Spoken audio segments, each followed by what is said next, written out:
Jazakumullah khair wa barakallahu fikum. Ibu-ibu sekalian sehat semua? Saya doakan panjenengan sehat walafiat, panjenengan bahagia selalu, istiqomah, ibadahnya lancar, rezekinya berkah. Amin ya rabbal alamin. Insyaallah segera wafat dalam husnul khatimah.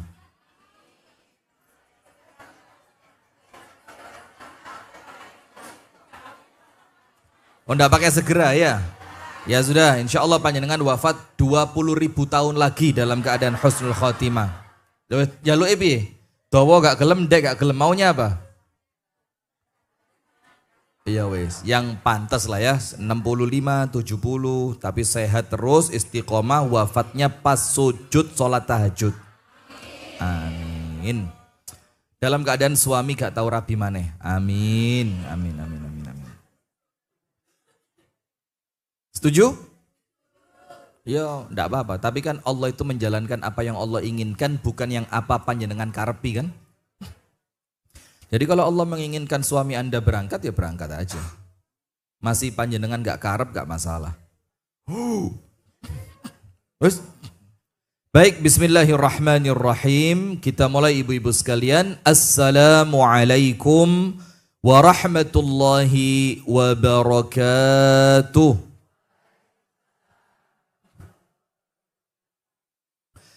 Innal hamdalillah nahmaduhu wa nasta'inuhu wa nastaghfiruh wa nastahdihi wa natubu ilayhi wa na'udzu billahi min shururi anfusina wa min sayyiati a'malina.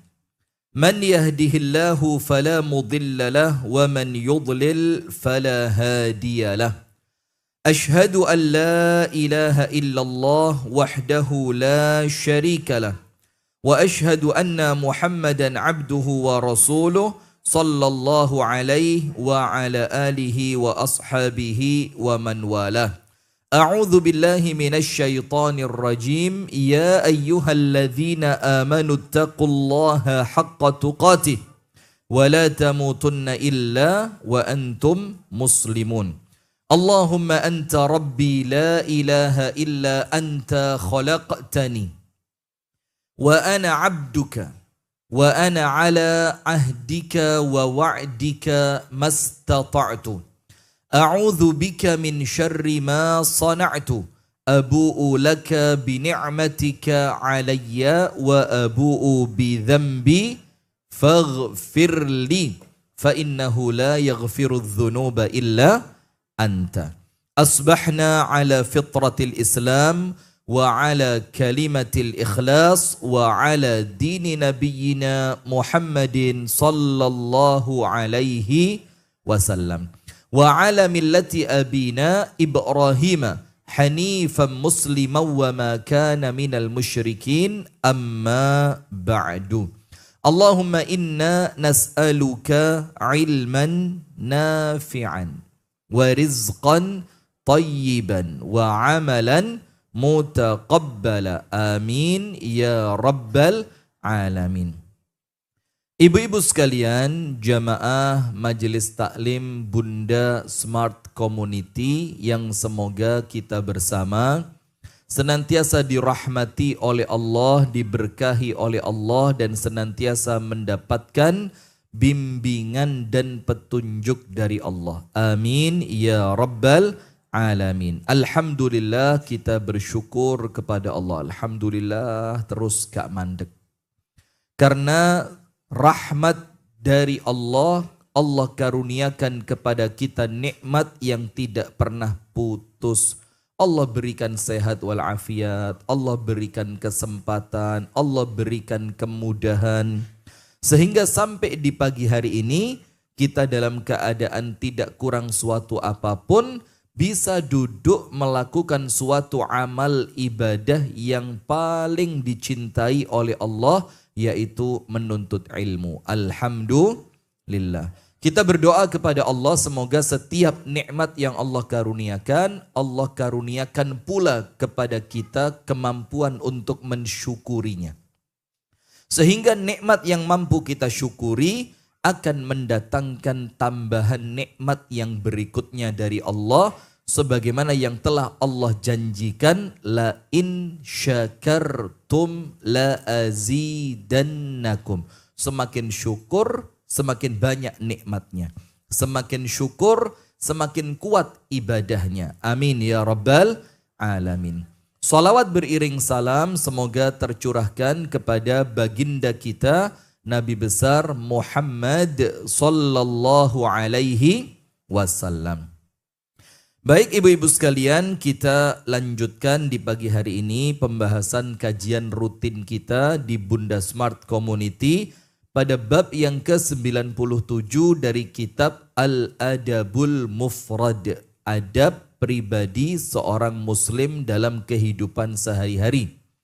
Yang kitab ini ditulis hadisnya, disusun hadisnya oleh Al-Imam Muhammad ibnu Ismail Al-Bukhari rahimahullahu ta'ala rahmatan wasi'atan. Kita masuk pada bab yang ke-97, masih berkaitan tentang budak. Tentang apa? Budak. Jadi adab kepada budak yang kita miliki. Bagaimana Islam mengajarkan kita untuk berakhlak yang baik, berinteraksi dengan akhlak yang baik kepada pembantu kita, kepada asisten rumah tangga kita, kepada orang yang sehari-hari mendampingi kita dalam rangka memudahkan urusan kita. Maka wajib berakhlak yang baik. Punya asisten rumah tangga di rumah, punya asisten pribadi, punya pokok yang bantu kehidupan panjenengan wajib dimuliakan. Karena apa? Kalau mereka pergi, Anda kesulitan. Maka sistemnya di sini, sistem apa sistem? Sistem. Sistemnya di sini, qaidahnya di sini, rumusnya di sini adalah namanya itu dalam bahasa pelajaran PPKN atau IPS ya, simbiosis mutualisme. Oh IPA, Masya Allah. Ya, IPA. Itu dibilang apa? Simbiosis mutualisme. Kita saling memberi manfaat. Bukan jangan sok-sokan Anda sok paling berjasa karena membayari mereka. Tapi panjenengan juga harus yakin mereka juga berjasa untuk memudahkan kehidupan dan keseharian Anda. Jadi simbiosis mutualisme. Jadi jangan nganggap pembantu itu rendah. Enggak.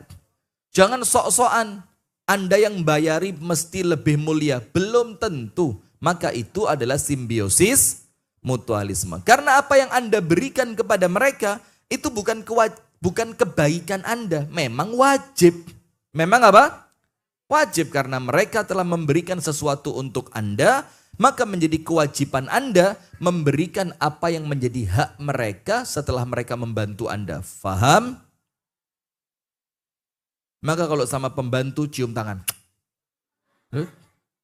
Loh, panjenengan ketawanya kok puas sekali. Jadi datang ke majelis taklim itu sekarang bukan cari ilmu, healing. Apa? Terus di omah sompek tak ngaji ngakak. Masya Allah.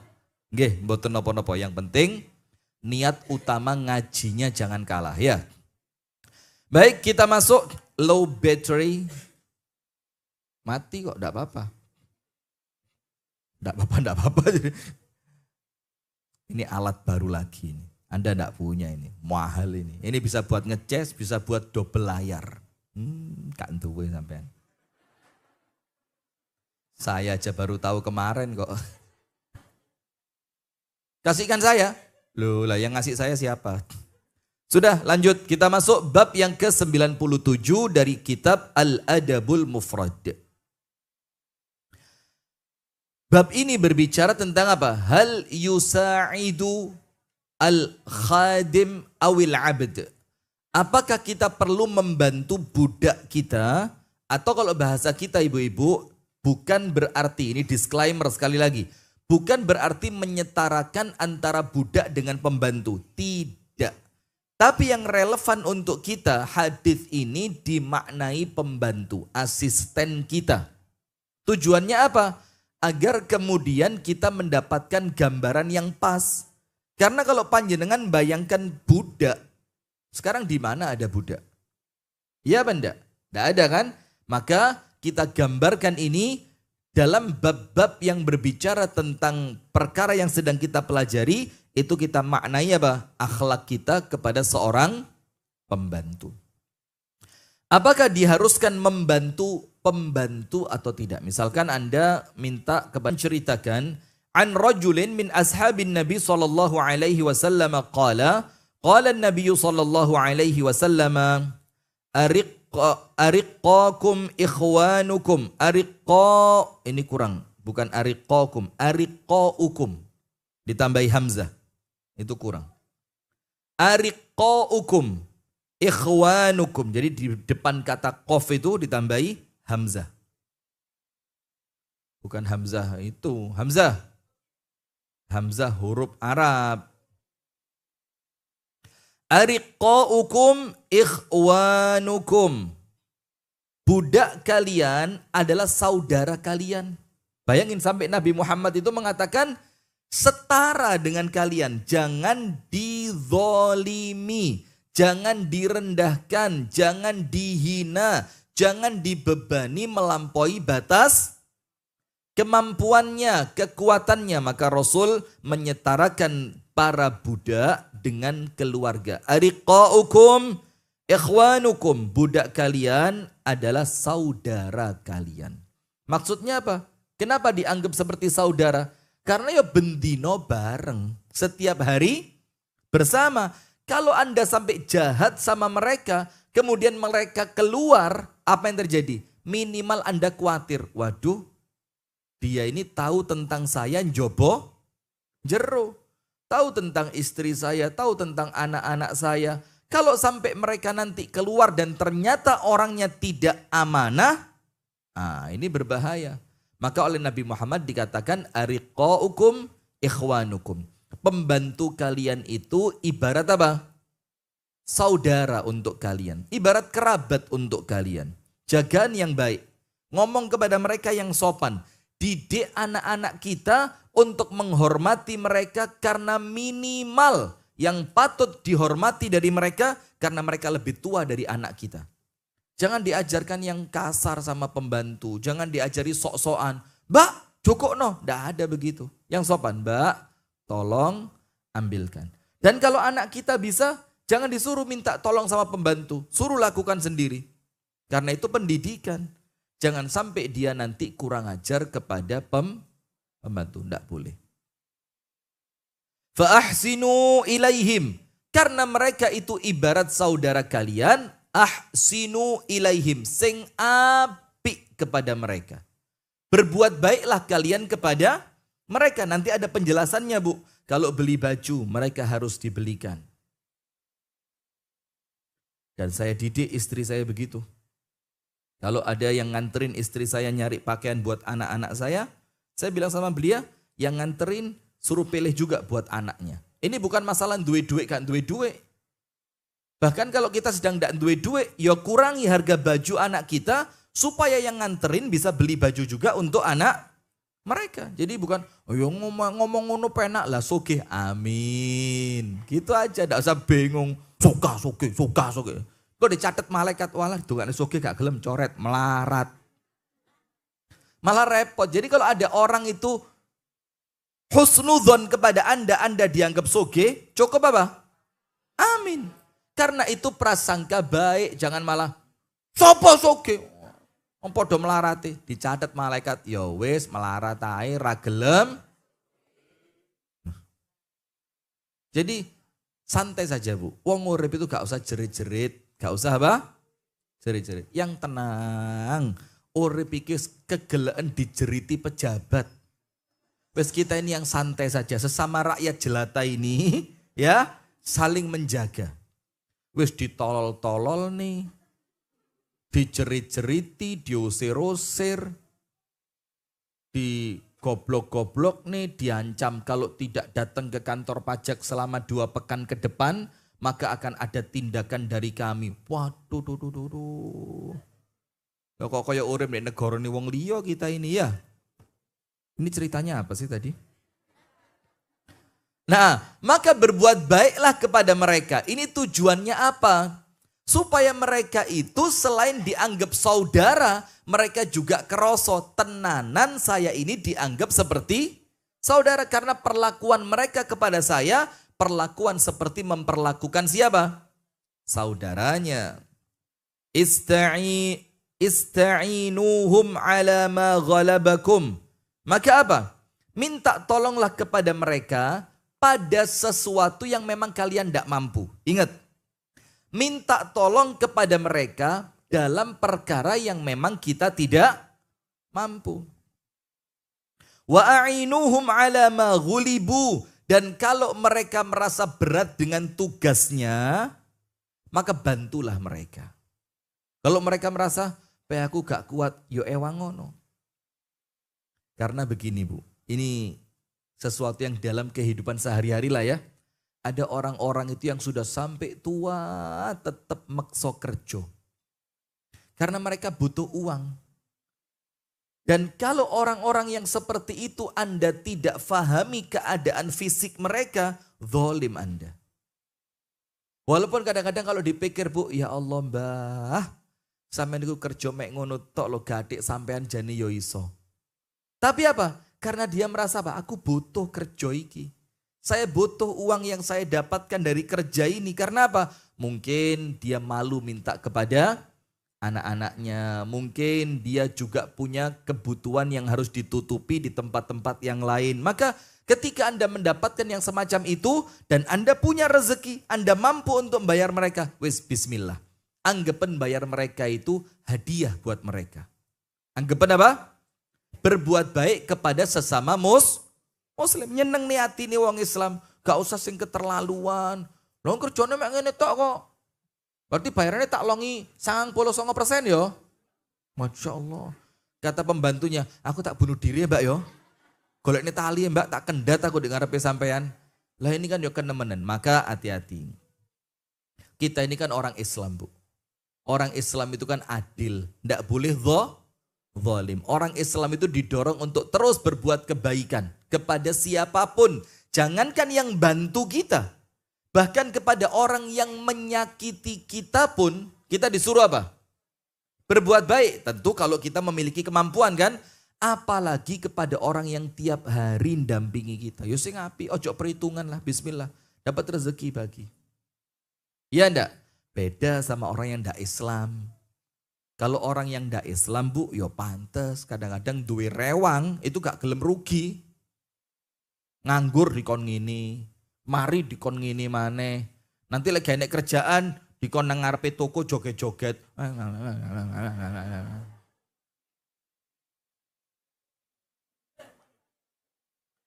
Bukan kampanye wapres, bukan joget-joget supaya tokonya itu terbranding loh. Ngono iku wonge ya teko sing joget-joget iku. Ya teko kabeh lho wong ini orangnya ini kok. Mana lagi orangnya ya. Sudah lanjut.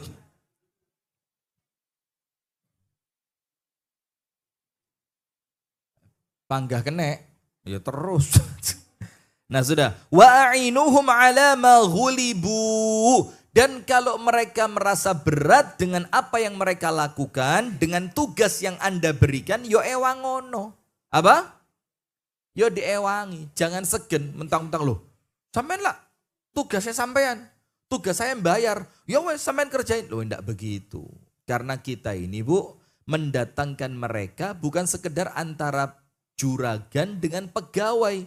Tapi antara sesama muslim, tolong menolong, wasta'inu alal birri wat taqwa. Kita memudahkan urusan mereka, mereka memudahkan urusan kita. Maka beruntung orang kerja itu lek entuk juragan sing ngerti agomo. Beruntung apa ndak? Beruntung. Tapi celaka kalau dapat juragan sing gak ngerti agomo, apalagi wis gak ngerti agomo, akhlaki rusak. Akhirnya apa? Ndak mau tahu mereka, sampean tak bayar kok. Berarti sampean kudu kerja, selama sampean di sini sampean kudu kerja. Ada ndak yang begitu? Cuma memang sayangnya Bu, ada sebagian orang diapii gak ngerti. Oh ya, weh itu enggak usah, enggak jadi. Lanjut.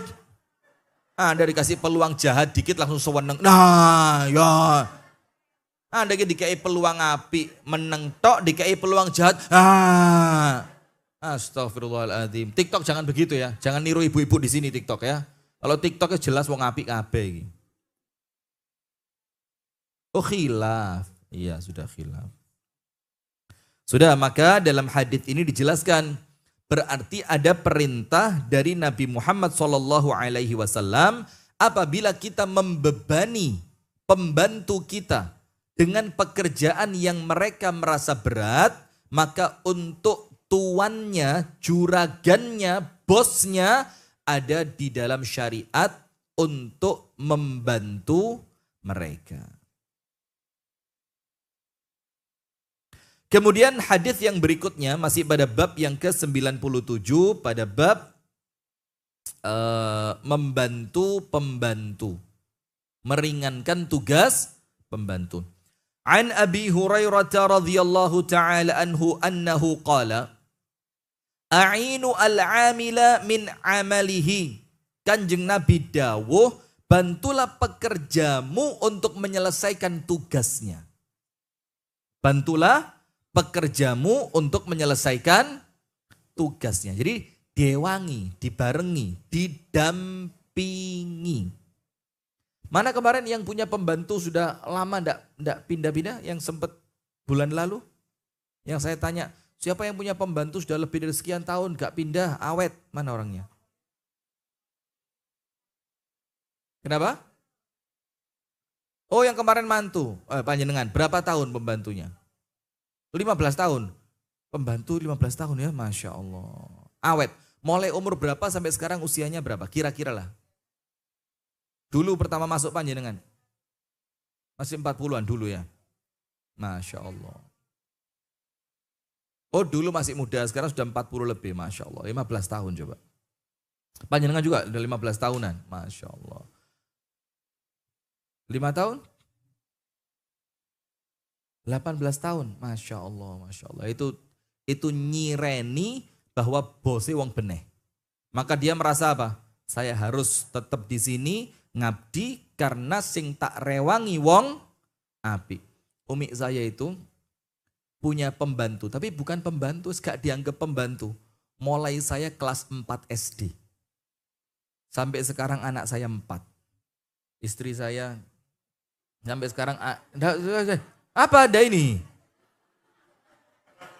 Itu Masya Allah. Masya Allah luar biasa. Anda apa sih?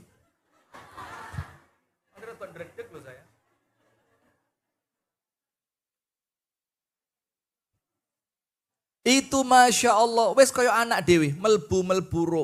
Sampai ketika mbak ini mau pulang. Anak saya itu kaget. Loh kan rumahnya di sini. Kenapa pulang? Sampai dieloi nang omahe, cek gak nginep. Supaya apa? Diajak balik. Itu subhanallah. Kalau sama umi saya, ngalang-ngalai anak umi saya. Masya Allah, saking sayangi. Dan ketika anaknya umi saya ngamuk sama mbak ini, itu malah diamuk sama umi saya. Hei, masuk. Jangan diganggu. Mau kita kalah sampai kita merasa zaman dulu, kita merasa iri. Iki anaknya sing sendi saja nih. Nah itu sekarang sudah lebih dari 20 tahun. Saya SD kelas 4. Saya SD kelas 4 berarti sekarang umur saya 23. Berarti dari SD kelas 4. Anda kenapa Bu ya? Anda ini hatinya kotor kayaknya ya.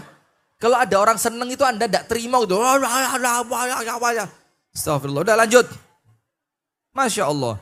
Dan umi saya cinta sama dia, abah saya sayang sama dia, dan kami anak-anaknya umi nganggep dia juga sudah seperti keluarga sendiri. Wes metu bareng, yo mangan bareng, yo kalau Idul Fitri bahkan kami belum beli baju, beliau sudah dibeliin baju, Masya Allah nyeneng ke. Karena apa? Memang kita ini bukan nganggep antara tuan dengan pembantu. Wes podo, beliau membantu kami juga merasa pantas untuk apa? Menyayangi beliau, dan itulah caranya orang Islam itu. Maka jangan sama seperti orang yang tidak Islam ya. Karena ada satu, ini ya bukan rasis ya. Ada satu yang pokok lek kerja ndek kono iku peh empane, lek nganggur iki rugi gitu loh. Kenapa? Wes gak oleh mandek pokoknya.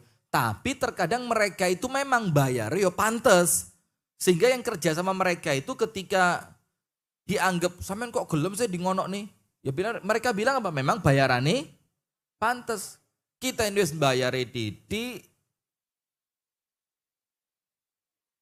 kerjane akeh, lek ono apa-apa diamuke dhisik. Masya Allah, Masya Allah. Dia berhubungan badan di depan saya. Laler, lah kurang ajar. Oh ngawur kamu. Sudah. Ustadz durung mandi, Anda tanya Abu Shanum, tunggu videonya. Saya sudah mandi sebelum subuh tadi. Tadi pagi ada acara di SD Muhammadiyah Kasembon. Ini makanya saya belum salin, ini baju guru. Ini seragami guru. Bagus ya? Lo SD kami, seragami lo api-api. Seminggu ya salin ping 5. Ya habis ngajar kan pulang ya salin, masa enggak salin ya. Maka Rasulullah mengatakan, a'inu al-amila min amalihi, bantulah pekerja kalian untuk menyelesaikan pekerjaan dan tugasnya. Fa inna amila Allahi la yukhibu, yakni al-khadim. Karena sesungguhnya pekerja Allah itu tidak akan sia-sia. Ngerti tidak ayat hadis ini? Begini Bu. Rasul itu di sini menyitir 2 hal. Menyitir itu apa? Menyasar dua perkara. Yang pertama, kalau panjenengan punya pembantu, panjenengan punya asisten rumah tangga, ini merupakan tuntunan Islam, bantulah mereka. Misalkan, memang tugas mereka itu berat. Maka tidak menjatuhkan derajat Anda ketika Anda membantu mereka. Misalkan, wes mbak hari ini kok kelihatannya sampean sakit, ndak sehat misalkan ya. Wes hari ini yang nyuci biar saya. Tak ngajari anak-anak sekalian biar mereka ngerti bagaimana mencuci. Atau wes mbak kita bagi tugas ya, mbak yang nyuci nanti jemur tak bantu jemur. Atau yang lain wes setrikanya biar saya. Atau wes diatur lah bagaimana caranya agar pembantu Anda itu tidak terbebani ketika dia sedang tidak mampu. Mungkin sedang sakit, mungkin sedang badannya ndak enak, atau namanya kalau para pembantu perempuan, kan mereka juga ada menstruasi bulanan. Yang itu kan ndak bisa Bu dituntut. Ndak bisa, itu urusanmu, ini urusan kerja. Ndak, yang manusiawi lah. Itu poin yang pertama. Poin yang kedua, Rasul mengajarkan kepada kita, kalau tidak kepingin kecewa, jadilah pegawainya Allah. Jadilah pegawainya siapa? Allah. Nah, itulah yang menjadikan ibu-ibu di majelis taklim di Pare ini semangat.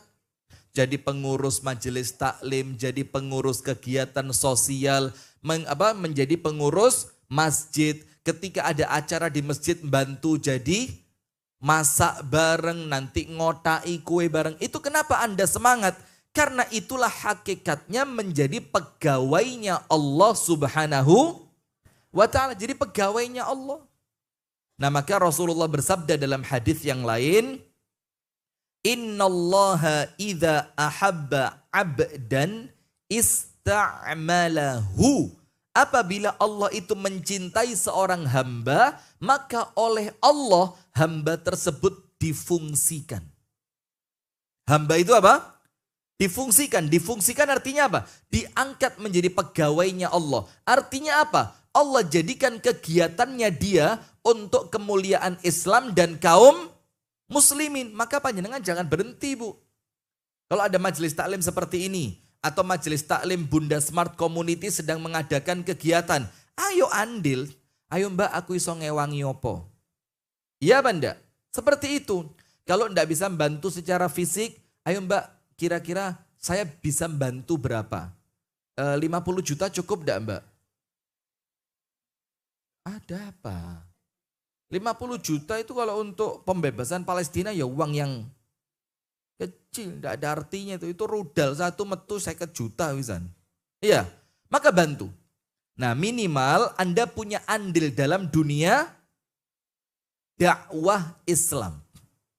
Dan tugasnya kan ya enggak harus berat kan? Ya mungkin tugas, ya wes mbak aku bertugas apa? Membagi flyer ke medsos. Kamu punya tugas apa? Wes aku tugasan mbak tak mengkondisikan lokasi acara. Sampai tugas apa? Wes saya tugas bagian nyambut jamaah yang baru datang untuk diarahkan. Mbak sebelah sini, mbak sebelah situ. Boleh apa enggak? Boleh. Itulah namanya menjadi pegawainya Allah. Nah kalau panjenengan punya rumah.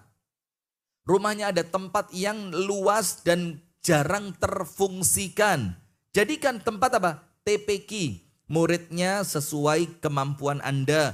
Gurunya Anda bayari yang pantas. Nanti kalau rezekinya tambah, murid itu dibelikan seragam. Jadi di rumah panjenengan itu manfaat. Itulah hakikat menjadi pegawai Allah. Dan Rasul katakan, fa inna amilallahi la yakhibu. Karena orang yang menjadi pegawainya Allah, syaratnya apa? Ikhlas, tidak akan kecewa.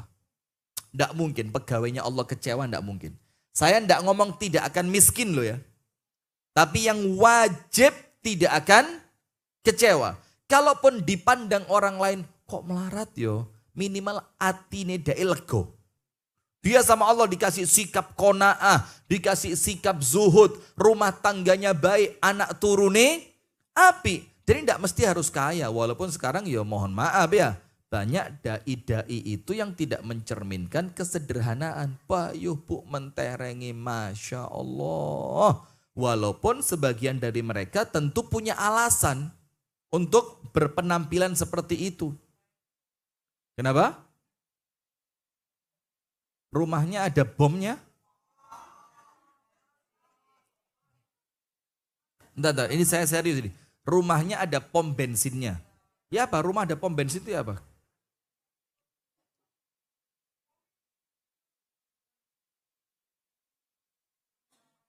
Inisial siapa? Inisial siapa? Ini saya kok malah penasaran ya. Asli saya belum dapat info yang ini saya.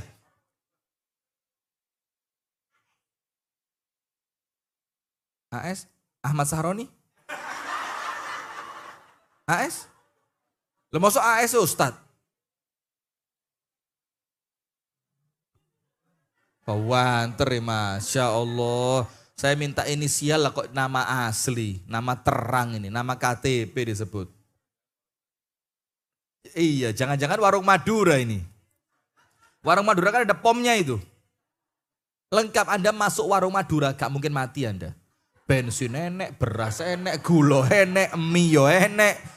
Itu asli itu. Itu menjamin kelangsungan hidup selama sekian bulan itu. Gak sama tuh aman insya Allah. Sudah, kenapa jadi promosi? Lanjut.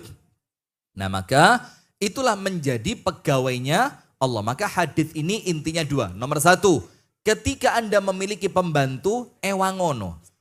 Jangan dibebani melampaui batas kemampuannya. Kalau memang iya, bantu dia. Yang kedua, yang tidak akan pernah kecewa, kalau kerja ikut manusia, ya bisa jadi sesekali merasa kecewa. Loh kok ini.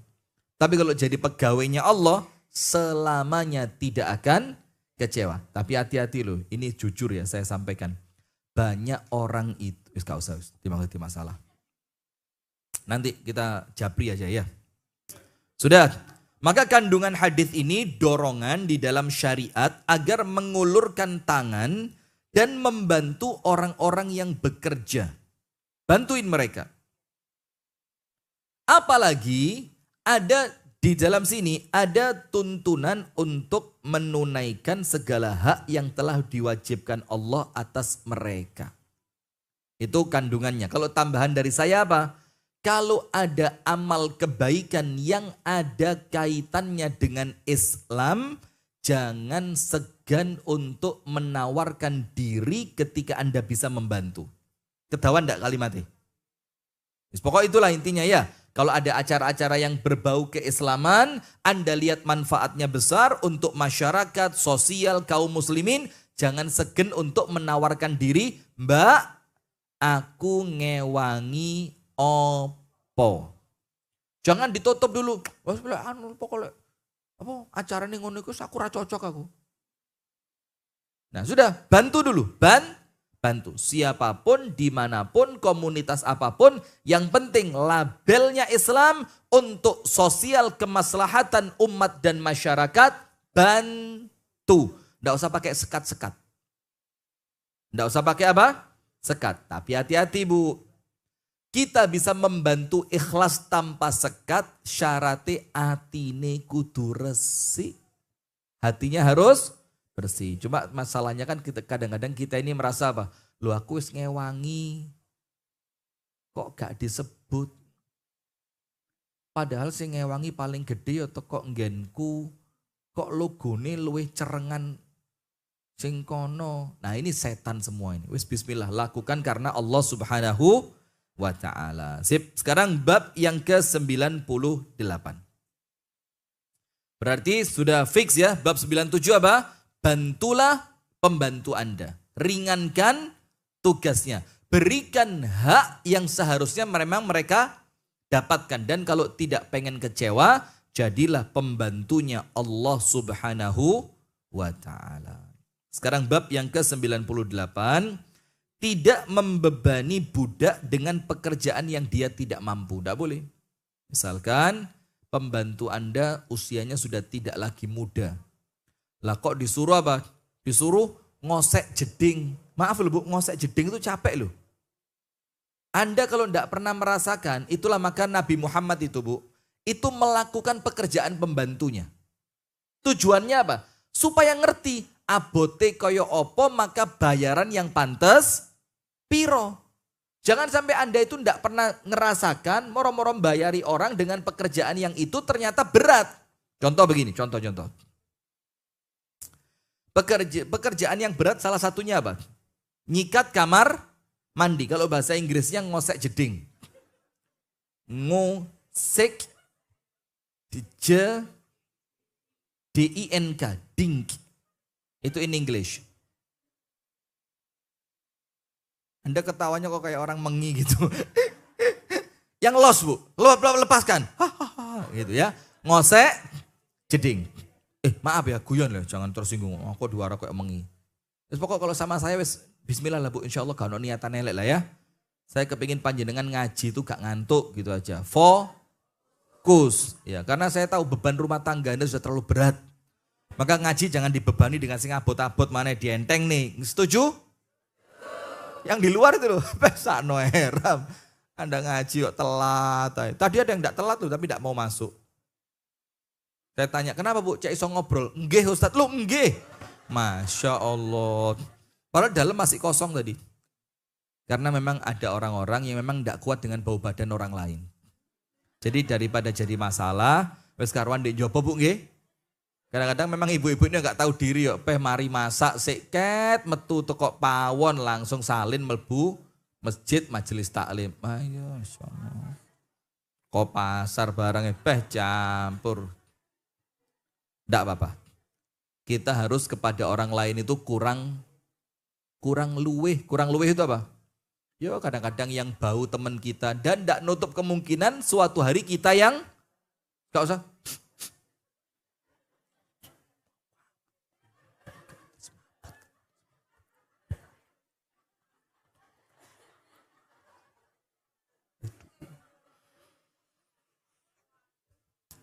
Bukan pantas niru panjenengan ini.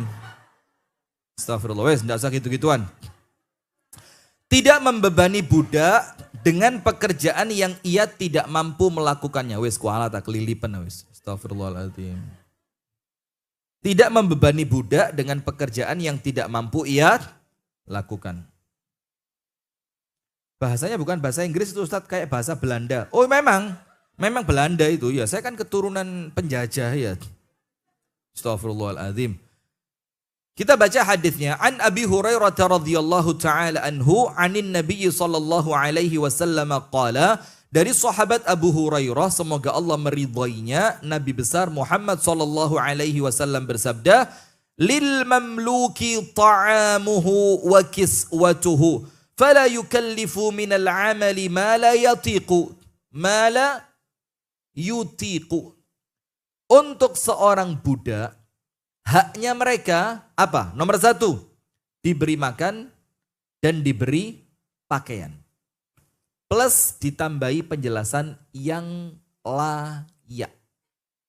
Kalau cuma diberi makan dan diberi pakaian, kadang-kadang orang mikir, yang penting saya kasih makan.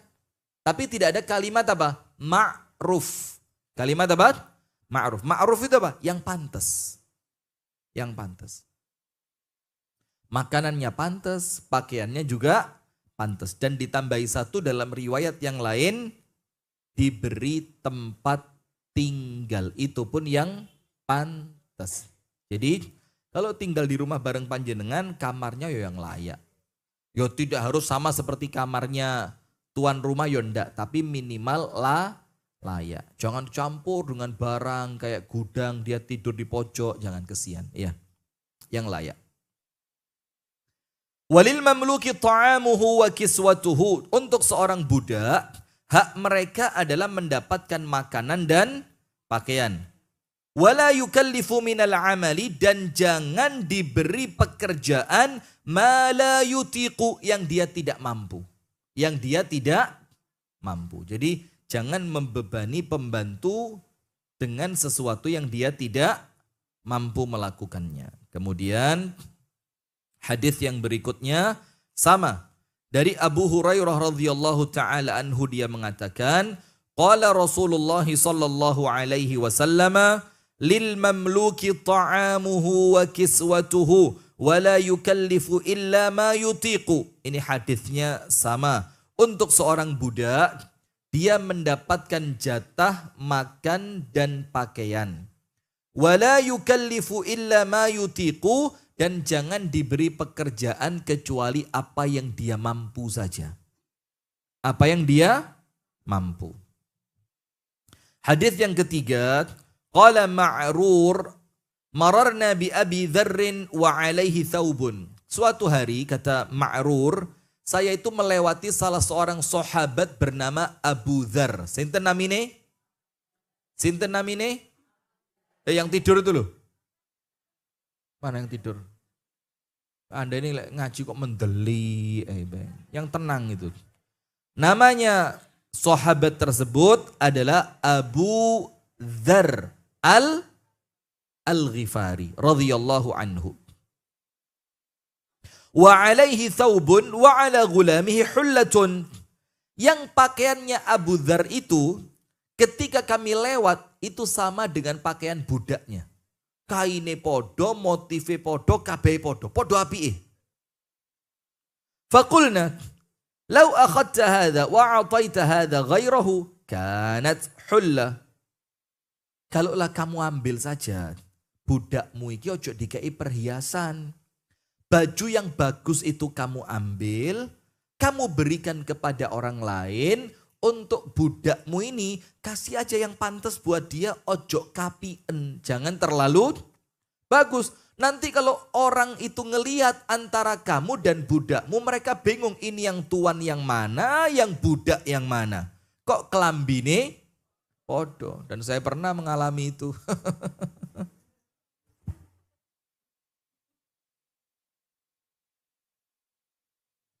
Dulu Bu, sebelum saya jadi ustadz dunia akhirat, dulu.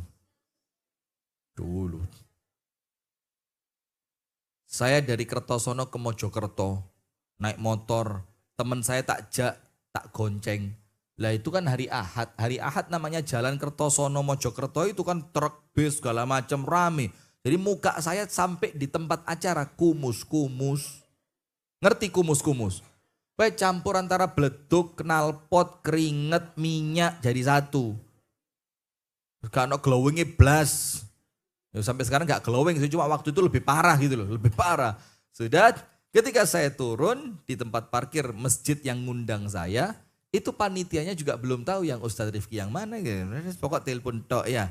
Di belakang saya temen tak gonceng, nggawa tas isinya apa? Gelas bekam. Lo kok tahu? Sudah pernah saya cerita ya? Gelas bekam. Wah itu pas mudun sing dikira ustadnya sing buri.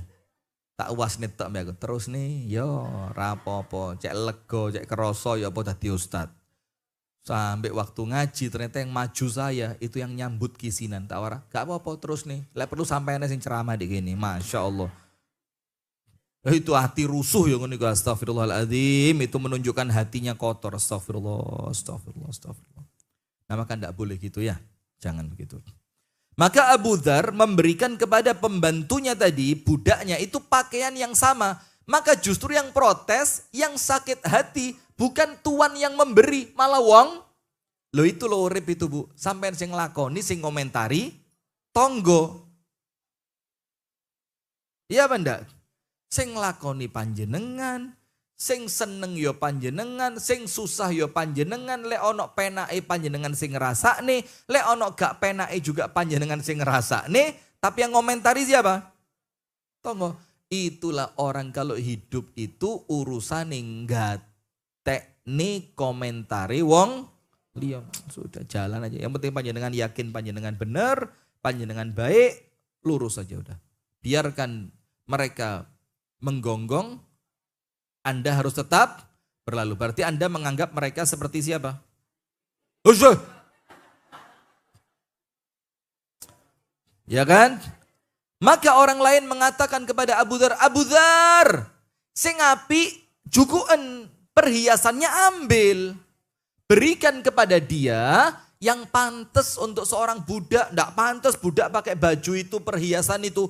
Kapian. Jukuan Abu Dzar. Maka Abu Dzar mengatakan apa? Qala Nabi, aku tidak mau melakukan itu. Budakku tak muliakan. Mangan bareng, turu bareng, metu bareng. Semuanya harus sama dengan saya. Karena Rasulullah bersabda, ikhwanukum ja'alahumullahu tahta aidikum. Mereka itu saudara kalian, dulur kalian. Yang Allah jadikan nasib mereka berada di tangan kalian. Maksudnya apa? Allah menjadikan mereka itu dalam tanda kutip ya, uripe manut kalian, maka api-apien, ojo di kuyo-kuyo. Faman kana akhuhu tahta yadihi, maka barang siapa yang punya pembantu yang hidup bersama dia, falyut'imhu mimma ya'kul, kasih makan yang sama. Wa yulbishu mimma yalbas, kasih pakaian yang sama. Wala yukallifuhu ma yaghlibuhu, jangan dibebani apa yang dia tidak mampu. Fa in kallafahu ma yaghlibuhu falyu'inhu alaihi. Kalau sesekali diberi tugas yang berat, ewangono. Kalau sesekali Anda beri kepadanya tugas yang berat, ewangono. Bantu dia. Nah, maka saya baca hadisnya, artinya begini. Kami pernah melintas di depan sahabat Nabi yang bernama Abu Dzar. Saat itu ia memakai baju sedangkan budaknya memakai pakaian yang lebih indah dari Abu Dzar. Luwe apik pakaiannya. Kemudian kami berkata, wahai Abu Dzar, sekiranya engkau mengambil itu darinya dan memberikan untuknya pakaian yang lain. Wong budak kok dikei klambi sing apik, biasa. Lalu Abu Dzar berkata, Rasulullah Shallallahu Alaihi Wasallam bersabda, sesungguhnya budak-budak kalian adalah saudara kalian. Iya, TikTok ngerti. Jadi pembantu itu bukan orang lain, saudara.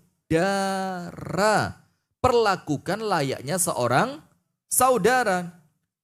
Allah menjadikan mereka di bawah kekuasaan kalian. Maksudnya apa? Hidup mereka itu dalam tanda kutip ya, bergantung kepada kalian. Ya tentu dalam tanda kutip, karena tentu semua manusia hidupnya di bawah kuasa siapa?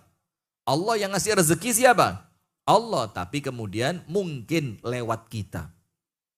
Maka barang siapa yang saudaranya berada di bawah kekuasaannya, maksudnya apabila Anda punya pembantu, maka berilah makan dari apa yang kalian makan. Berilah pakaian dari apa yang kalian pakai. Dan janganlah membebani mereka dengan sesuatu yang memberatkan mereka. Sehingga mereka tidak mampu, tidak kuat. Jangan. Jika kalian membebani dengan sesuatu yang memberatkan, maka apa? Bantulah ia untuk mengerjakannya. Masya Allah, itulah Islam. Jadi Islam itu nguwongke uang, memanusiakan manusia. Lawang namanya mereka itu datang di rumah kita itu bukan ngemis. Anda butuh sama mereka. Maka kalau memberi bayaran jangan sok-sokan Anda itu yang berjasa. Ndak, itu memang haknya dia. Setuju? Setuju. Kalau begini Bu, kalau ada tuan yang seperti ini, sing dadi rewangi rebutan. Sing dadi rewangi apa? Rebutan. Sekarang bab yang baru, Apabila Anda memberikan sesuatu kepada budak Anda, budak loh ya, yang lebih dari apa yang dia lakukan, ojo khawatir. Itu oleh Allah dianggap sedekah. Yang ada pahalanya. Yang ada apa? Pahalanya mesti dianggap sedekah itu. Tidak usah khawatir. Jadi ketika pun mereka tidak ngomong matur suwun nggih, itu tidak masalah. Babahno, biarin. Jangan panik. Kenapa? Karena insya Allah tidak akan luput untuk mencatatkan itu kebaikan bagi Anda. Setuju? Bu, agak anget ya. Kakian isi di jero ini. Tolong panitia, bulan depan di dalam cuma 20 orang saja. Lainnya taruh jalan raya situ. Bagi wongi aslinya 1, 2, 3, 4, 5, 6. 6 loh padahal. Makanya ibu-ibu saya sarankan panjenengan kalau mau ngaji mandi seger dulu bu. Biar panas tubuhnya itu tidak ganggu suasana dalam masjid itu loh. Kenapa? Sudah aja masih panas. Berarti ini urusan bukan badan tapi hati. Jangan-jangan badan Anda dingin tapi hati Anda panas. Bu, kalau ngaji istighfar dulu. Istighfar. Sudah juga. Berarti istighfarnya belum diterima kayaknya sama Allah itu. Sing tulus dari hati. Astaghfirullah wa atubu ilaih. Sekarang nafkah seorang budak itu oleh Allah dianggap sedekah. Kalau saya jujur dari dulu bu, jarang membahasakan pemberian itu dengan bahasa sedekah. Walaupun memang secara syariat memang bahasanya sedekah, tapi lebih enak, lebih akrab, lebih bermartabat, lebih baik itu pakai istilah hadiah. Karena hadiah itu kan dirungokne penak ya. Coba kalau sedekah gitu. Sedekah itu kan kesannya dari yang kaya kepada yang miskin, dari yang di atas kepada yang di bawah. Maka bahkan kalau kami sama teman-teman keluar kota kami bahasakan hadiah untuk maka bahasanya kalau hadiah itu lebih enak gitu. Walaupun kalimat hadiah itu ya kayak kurang populer. Kayak golek dana kayak angel. Dibuat cari dana kayak susah, tapi sudahlah Allah yang ngatur ya kan? Hadiah. Ini bayaran, ini hadiah. Ini hadiah untuk istrimu yang ketiga. Ini jadi kalau Anda punya pembantu lah kok istrinya 4. Lah kok istrinya 4 sih tadi pembantu. Maka titipi ini buat istrimu yang keempat, ini buat istrimu yang ketiga, ini buat istrimu yang kedua, ini buat istrimu yang pertama. Boleh seperti itu?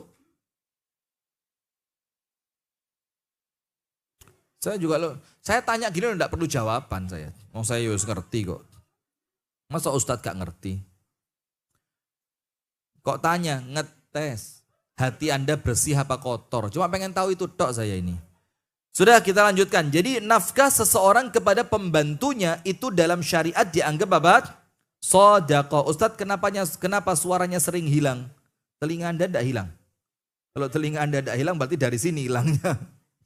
Sudah kita lanjutkan. Anil Miqdam sami'an Nabiy sallallahu alaihi wasallam yaqul, dari sahabat Al-Miqdam dia mengatakan aku mendengarkan Nabi sallallahu alaihi wasallam bersabda, Ma at'amta nafsaka fahuwa sadaqah.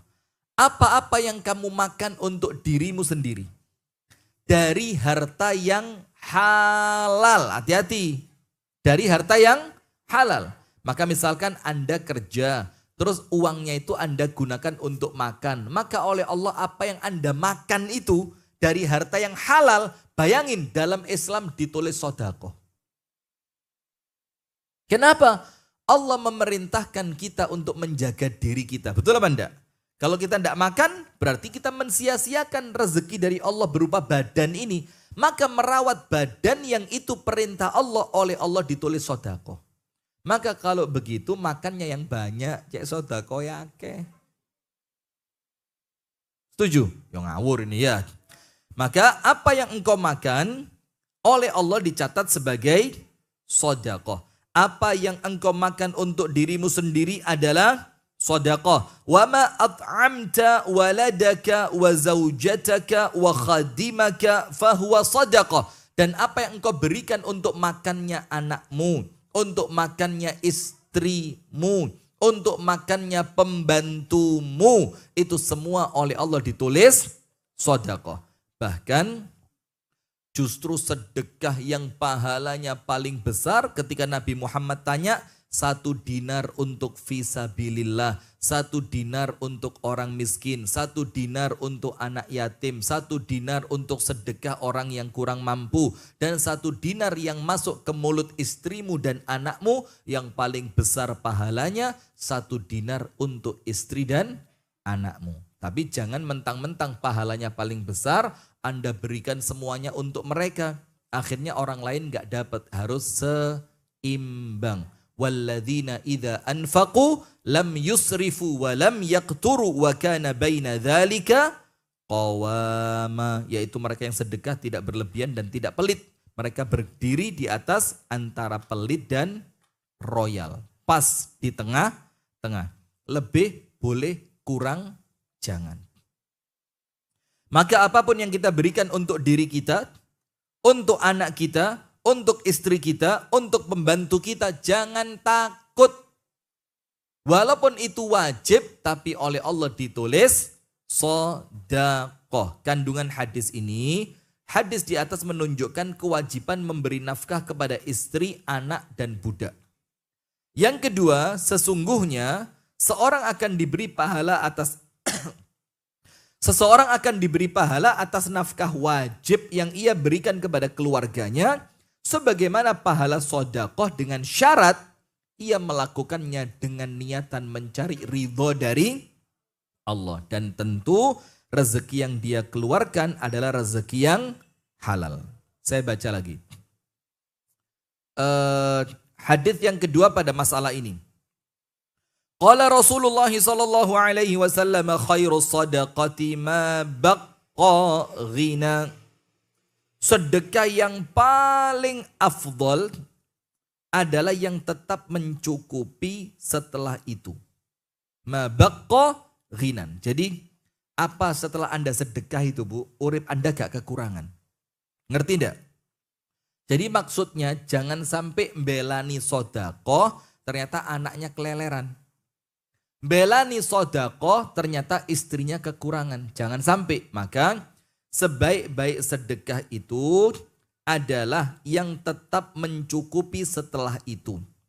Wal yadul ulya khairun minal yadi sufla. Minal yadi as-sufla. Dan tangan di atas lebih utama dibanding tangan di bawah. Jadi jadilah orang yang mulia. Dengan apa? Senantiasa memberi.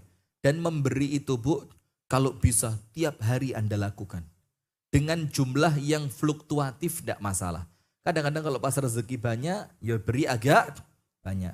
Pas seret, ya tetap memberi tapi jumlahnya mungkin tidak sebanyak biasanya. Kenapa? Ciri ahli surga itu sifatnya tetap sedekah dalam keadaan kaya ataupun miskin.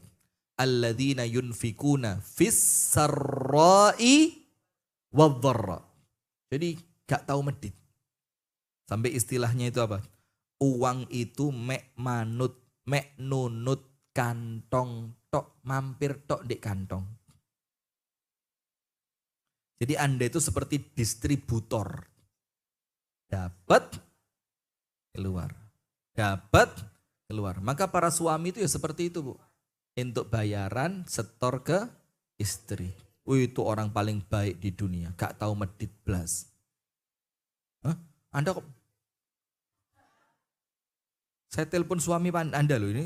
Ini langsung uang bulanan langsung dikurangi sama suami nanti. Nah maka itulah, dan tangan di atas lebih baik dibanding tangan di bawah. Wabda biman ta'ul. Dan kalau mau memberi, apa kata Rasul?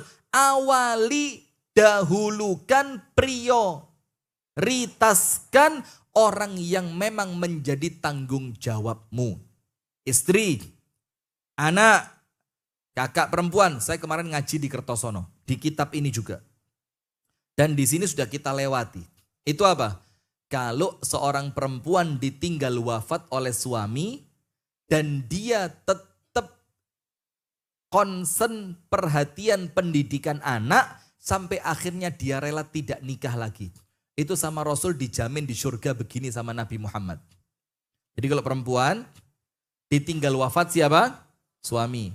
Terus dia milih tidak menikah lagi karena apa? Khawatir nanti kalau dia nikah anaknya tidak terdidik dengan baik. Anaknya tidak teropeni dengan baik. Apa tidak teropeni itu? Tidak dirawat dengan baik. Khawatir. Maka dia rela, wis mendingan saya ndak usah nikah. Kalau seperti itu keadaannya sampai wafat, nanti di surga sama Nabi seperti ini. Terus pertanyaan, lah uangnya dari mana? Nah saya bilang, tanggung jawab kakak kandung perempuan atau adik kandung perempuan itu ada pada saudara kandung laki-lakinya. Yang ngerti Anda?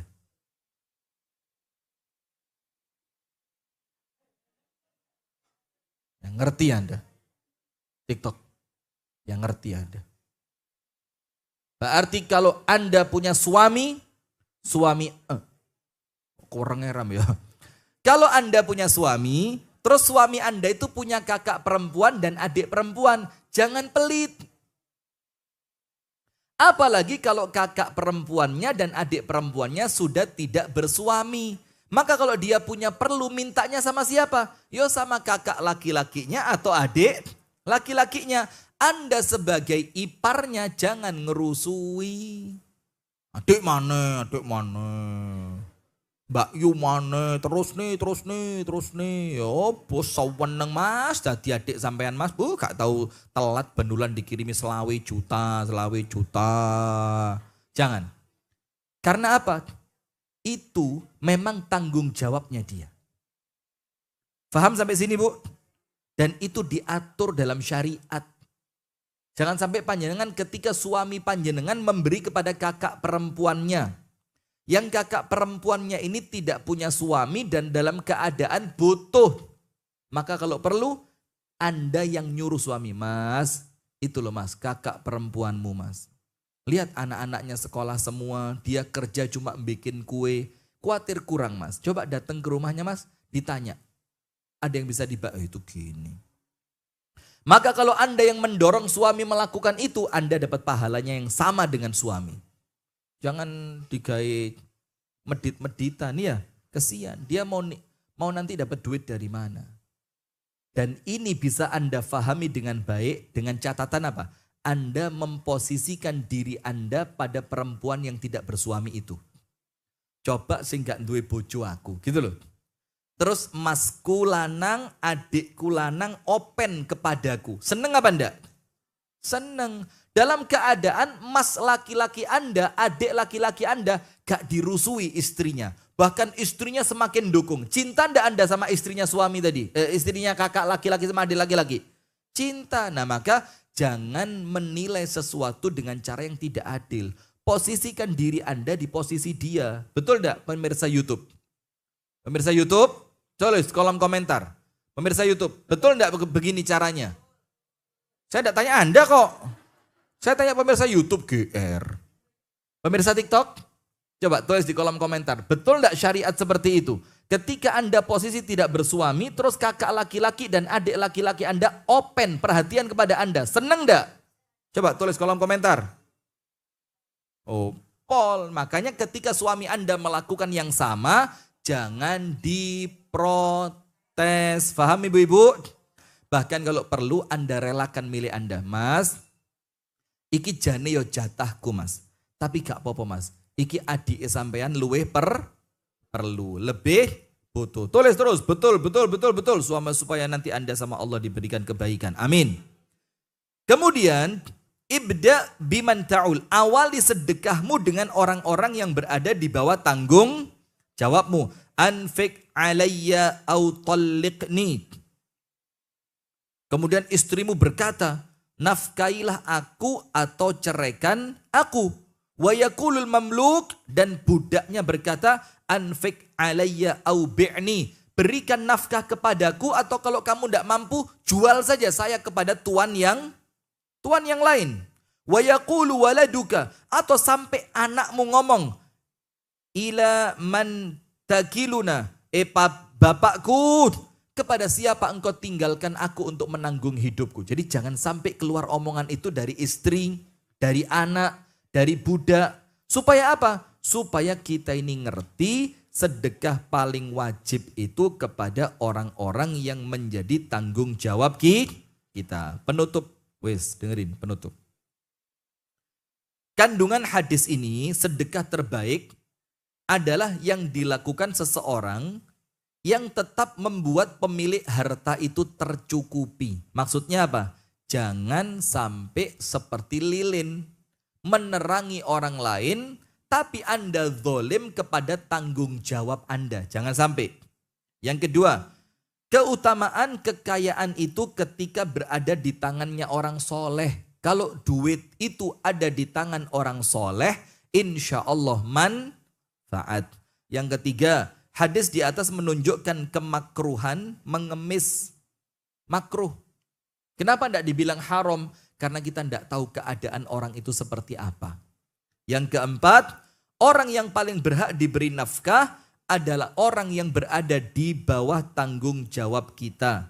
Yang terakhir, hadis di atas menunjukkan kewajiban memberi nafkah kepada istri, anak, dan budak. Atas siapa? Atas suami.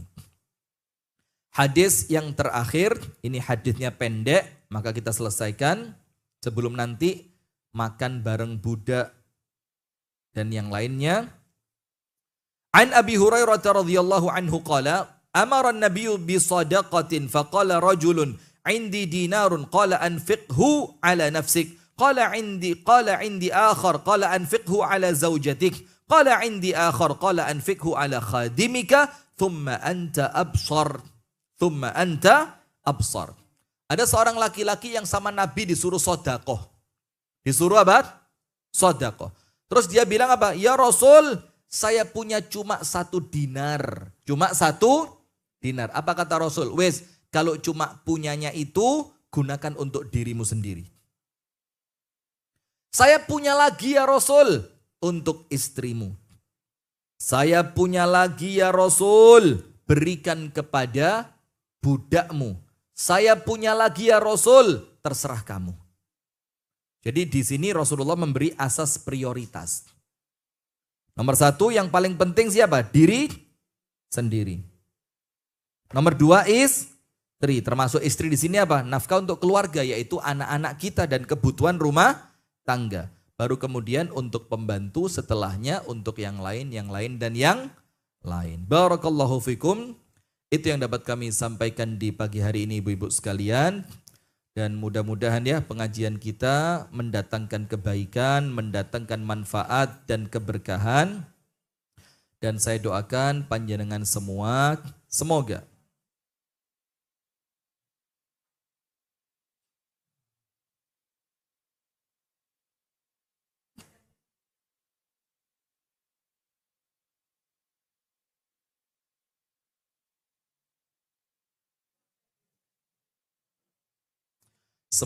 panjenengan oleh Allah diberikan istiqomah, diberikan kemampuan untuk mengamalkan ilmu yang telah dipelajari, dan mudah-mudahan panjenengan oleh Allah dijaga dari fitnah dan keburukan sampai nanti wafat dalam kondisi yang baik, dalam kondisi husnul khotimah.